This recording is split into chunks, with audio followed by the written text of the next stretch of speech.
it was 6 minutes in that they decided to abandon the game. Very strong stuff from her. What do you think the solution is, and what will we learn from this?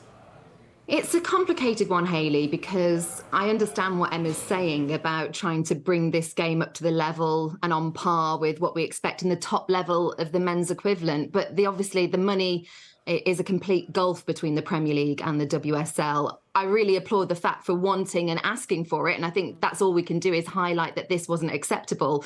I mean, this case that you saw here at Chelsea over the weekend was an exception in the sense that 6 minutes into a game, we've not seen that before. Usually, and certainly when we have a Sky game, there's a lot of pressure from us to know whether, if the weather is a bad forecast, whether it's going to be cancelled early enough so that fans don't make that trip.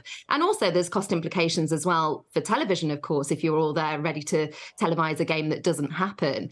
So I think that was maybe a trio of different factors. I think the referee didn't make a call early enough. I think that's fair to say on that situation at Chelsea at Kingsmeadow at the weekend. I also think that as a general league, there could perhaps be a bit more guidance on it in terms of communication.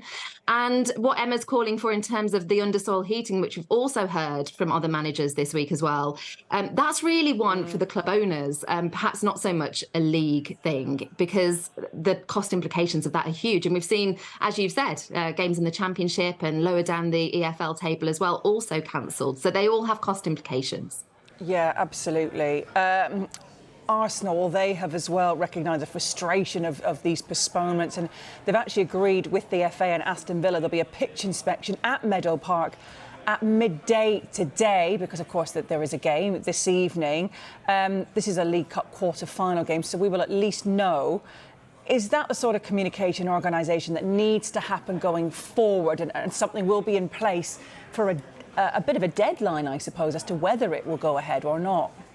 Yeah, and that's much better, isn't it? I think that's acceptable for fans, for the clubs, for media alike. They all have the information then and know exactly what they're dealing with. So if there's one thing that has been learned from the weekend, I think that going into this one, communication has been much clearer. That pitch inspection booked in much earlier on than we saw at the weekend.